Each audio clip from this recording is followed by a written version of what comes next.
Maya had always believed her life was supposed to be ordinary.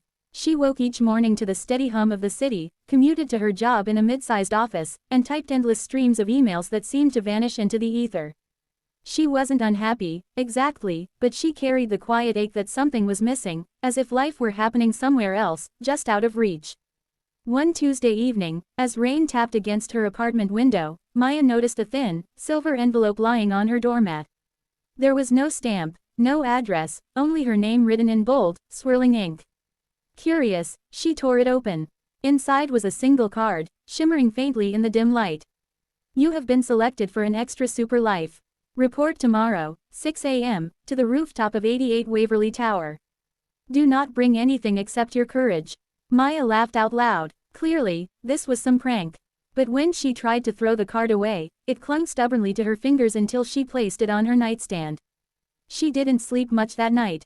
At dawn, half convinced she'd dreamt it, Maya found herself climbing the steps to Waverly Tower. The city yawned awake below, and on the rooftop stood a man in a tailored coat, holding a leather book. His eyes sparkled as though he'd been waiting for her forever. Good morning, Maya. Congratulations. Today, you begin your extra super life. Before she could protest, the man touched her shoulder. The rooftop melted away, and suddenly she stood in the middle of a jungle, bright parrots screeching overhead. She gasped as the air thickened with the smell of wet earth. This isn't real, she whispered. Real enough, the man said, flipping open his book. The extra super life is a program, if you will.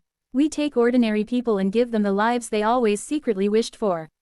Adventures, challenges, wonders beyond the imagination. You've been chosen. Maya didn't know whether to run or weep, but then a jaguar padded silently through the trees, golden eyes fixed on her. Panic rose in her chest. She stumbled backward, only for the man to snap his fingers. The jaguar purred like a house cat and rubbed against Maya's legs. You see, he said, smiling. Your story can bend. Over the next days, if they were days at all, Maya's world unraveled and rewove itself. She swam with whales in oceans that shimmered like glass.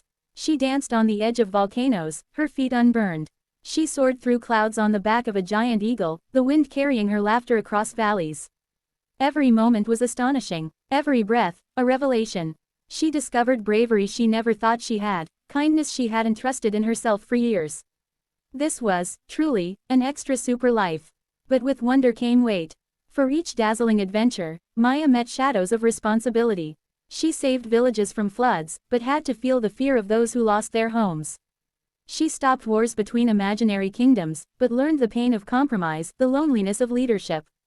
She realized the program wasn't only about joy, it was about growth. One evening, as she sat beside a bonfire on a cliff overlooking endless stars, the man in the tailored coat returned. His leather book glowed faintly in the firelight.